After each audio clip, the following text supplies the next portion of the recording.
새 언약을 잡은 엘리야입니다.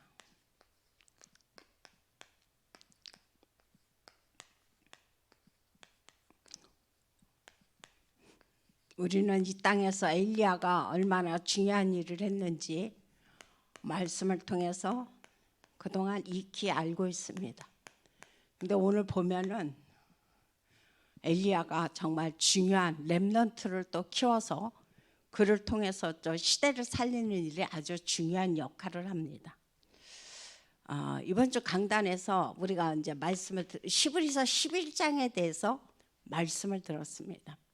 히브리서 11장은 무슨 장이냐? 우리가 보통 믿음의 장이다 그렇게 말씀들을 나눕니다. 그래서 믿음의 장인인데 이 히브리서 11장을 보면서 이번에 그곳에 나오는 많은 증인들에 대해서 우리가 말씀을 들었죠.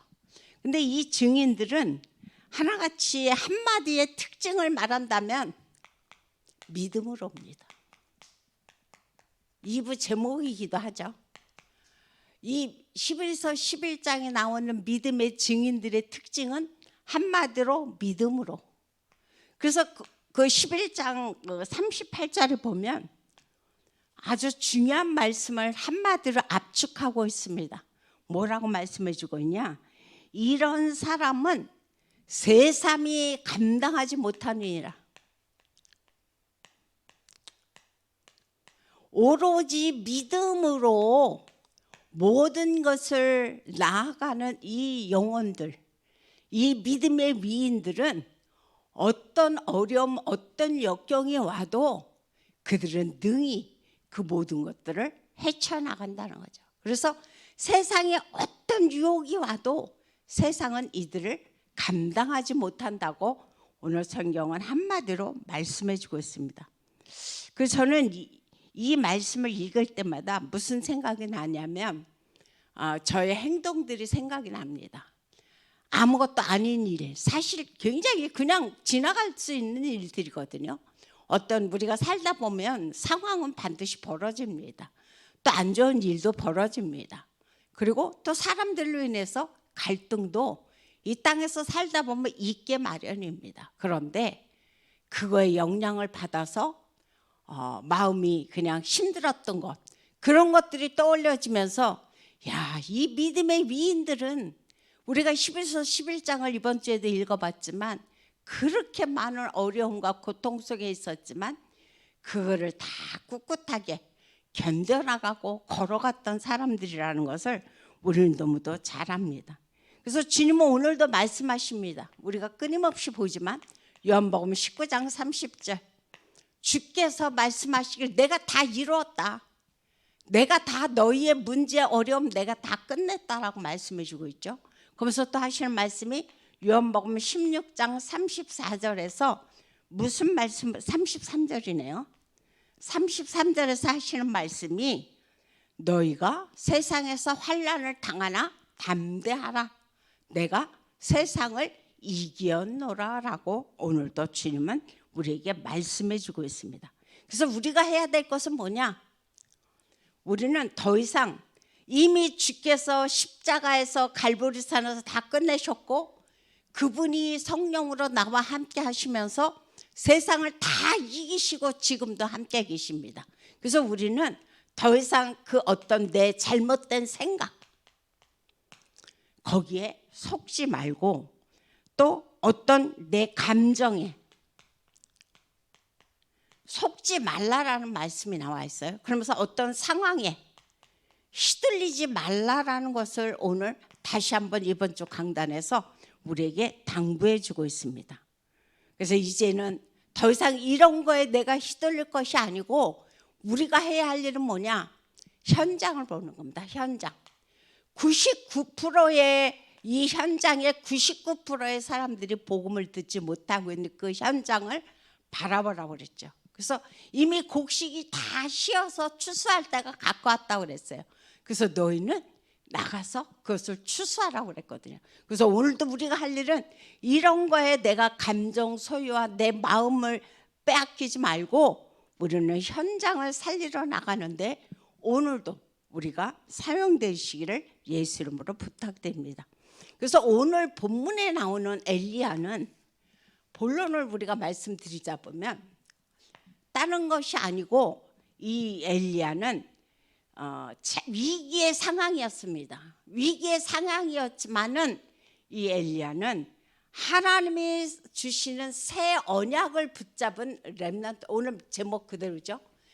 굉장히 이 시대가 위기의 시대였지만 새 언약을 잡고 이 엘리야는 출발을 합니다. 왜? 엘리야는 렘넌트입니다. 렘넌트라는 뜻을 우리가 너무도 잘 알고 있죠. 끝까지 살아남은 자, 그루터기라고 그랬어요. 그루터기. 밤낮의 상수리 나무가 다 배임을 당하여도 그 그루터기는 남아있는 것 같이 바로 엘리야가 렘넌트라는 사실을 우리는 이 시간에 알 수가 있죠. 그래서 우리가 해야 할 일은 뭐냐? 다른 것이 아니고 우리는 살다 보면 반드시 이 땅에 위기도 온다. 어려움도 온다. 역경도 온다. 왜? 이 땅의 주인 자체가 사단이거든요. 공중 권세를 붙잡고 오늘도 우는 사자같이 다니면서 삼킬자를 차고 있는 이 시대이기 때문에 우리가 기억해야 될 것은 뭐냐? 어떤 위기가 와도 속지 말랍니다. 속지 마라. 이거는 누구나 다 익히 다 겪는 일들이기 때문에 여기에 우리가 너무 민감하게 반응할 필요가 없다는 것을 지금 말씀해주고 있죠. 그래서 우리가 열왕기상 18장도 읽고 19장도 읽어봤지만 18장을 읽어보면 엘리야가 바알 선지자 450명을 갈멜산에서 처단한 장면이 나옵니다. 그래서 그 소식을 누가 전했느냐? 바로 아합 왕이 지금 이세벨 자기 부인에게 전했습니다. 그래서 이 이세벨이 그 말을 듣고 너무너무 분노해서 지금 뭐라고 얘기하느냐? 엘리야를 보는 즉시 사형 선고를 그에게 명령합니다. 그래서 이것을 들은 엘리야가 그 다음에 와서 하는 장면이 우리는 여기서 알고 있는데 로뎀나무 아래로 지금 피신하고 있죠. 이 로뎀나무 아래에서 피신을 하고 있는 엘리야는 어제까지만 며칠 전까지만 해도 어떤 사람이었다고요? 18장에서 바알 선지자 450명을 처단한 사람이었습니다. 근데 저는 이 말씀을 들으면서 아니 그렇게 성령 충만해서 이런 바알 선지자들과 이단 선지자들과 싸웠던 그 엘리야가 어떻게 이렇게 자기를 죽인다고 그래서 로뎀나무 아래에 가갖고 차라리 내 생명을 걷어가 달라고 할 정도일까? 저는 그 생각을 하면서 그래서 우리가 삼집중이 필요하구나. 그 생각을 했습니다. 왜 계속 24 기도 속으로 들어가라? 왜 삼집중해라? 다른 게 아니죠. 우리가 777의 그 7대 망대, 7대 여정, 7대 이정표를 붙잡고 아침, 점심, 저녁에 내가 기도하지 아니하면 아무리 어제까지 성령 충만했다 할지라도 그것이 또 오늘 또 유지되기는 쉽지 않다는 겁니다. 그래서 우리가 해야 할 일은 뭐냐? 진짜 매일매일 24 속으로 24 기도 속으로 우리가 내 영적 상태를 유지하는 것이 너무너무 중요하다는 거죠. 그래서 내 영적 상태가 다운되지 않도록 우리는 아침, 점심, 저녁 하나님 앞에 삼집중을 해야 될 것이 너무도 중요합니다. 그래서 세 번째로 하는 얘기가 무슨 얘기를 하고 있냐? 이제 거기서 하나님은 너무도 좋으신 하나님이죠. 물론 엘리야가 지금 영적 상태가 다운돼서 자기를 차라리 죽여달라고 하소연하고 있을 때 천사를 보냅니다. 너무도 잘 아는 말씀이죠. 천사를 보내서 음식을 먹이게 하고 그로 말미암아 다시 힘을 얻게 했어요. 그래서 40주야를 걸어서 호렙산에 도착을 하게 만듭니다. 왜? 바로 이 엘리야는 렘넌트, 남은 자이기 때문에 그에게는 사명이 남아있기 때문에 그것으로 그가 끝나게 하나님은 두지 않습니다. 그다음 두 번째로 보니까 무슨 말씀을 해주고 있냐? 우리가 기억해야 될 것이 이제 하나님이 주시는 새 언약을 잡은 엘리야라고 그랬죠. 그래서 이 새 언약을 잡고 다시 엘리야는 시작을 합니다. 무슨 시작을 합니까? 하나님의 나라의 일을, 하나님의 사명을 지금 시작하고 있는 장면이 나옵니다. 오늘 11절에 보니까 그런 말씀을 해주고 있어요. 강풍이 호렙산에 도착을 했는데 강한 바람이 불었고 지진이 일어나고 불이 일어났어요. 그런데 보통 딴 때 같으면 거의 하나님이 그 가운데 임재를 하거든요. 근데 그 가운데서 하나님이 임재하지 않았어요. 그런데 어느새 12절에 보니까 세미한 음성 가운데 주님이 말씀하셨다고 했습니다. 세미한 음성으로 말씀하고 계시는 우리는 주님을 이 장면에서 볼 수가 있습니다. 엘리야 하면은 보통 우리가 뭐라고 해야 합니까? 불의 사자 그래요. 능력의 선지자 그렇게 얘기합니다. 그래서 우리가 하나님 일을 할 때 하나님의 어느 때는 이렇게 진짜 엘리야처럼 능력을 가지고 많은 사람에게 기적과 이적을 나타내서 쓰시기도 하지만 정작 하나님은 어떻게 우리에게 말씀을 통해서 세미한 말씀을 통해서 오늘도 하나님의 일을 성취하고 계시다는 사실을 우리는 기억을 해야 될 겁니다. 그다음 두 번째로 보니까 이제 하나님께서 이렇게 세미한 음성으로 말씀하시는데 무엇을 하냐? 이 바로 엘리야에게 미션을 줍니다. 바로 이 미션이 뭐냐? 오늘 15절에서 이제 이야기하고 있는데 너는 엘리사에게 가서 기름을 부어라. 그래서 그로 말미암아 내 후대를 있게 만들고 이 나라를 끌어가는 선지자로 세움을 받고 지금 엘리야에게 하나님은 말씀을 해주고 있습니다. 그 다음 세 번째로 이제 이 말씀을 들은 이 엘리야가 하나님 앞에 기도하는데 근데 다 나는 진짜 열심히 특심해서 다 진짜 이 바알 선지자들과 싸워서 그들을 다 죽였는데 나만 홀로 남았나이다. 내가 어떻게 이 일을 하겠나옵니까? 라고 그러고 또 있는데 주님은 하실 말씀이 있습니다. 내가 바알에게 무릎 꿇지 않은 몇 명 7,000명을 내가 남겨뒀다라고 말씀해 주고 있어요. 바알에게 무릎 꿇지 않고 바알에게 이제 입을 맞추지 아니한 그 7,000명의 선지자. 그러면 그 바알에게 입 맞추지 않았다는 얘기는 뭐냐? 그때 당시에 바알에게 예배드리는 하나의 형식입니다. 이 얘기는. 그래서 바알을 숭배할 때 그래서 이 7,000 제자가 지금 내 앞에 남아있다. 너만 절대 혼자가 아니다라고 오늘은 주님은 다시 한번 우리에게 일깨워 줍니다. 그다음 세 번째로 하시는 말씀이 이제 이 언약을 붙잡고 네가 할 일은 뭐냐? 하나님이 주신 최고의 축복이 렘넌트들을 세우는 겁니다. 그래서 바로 너의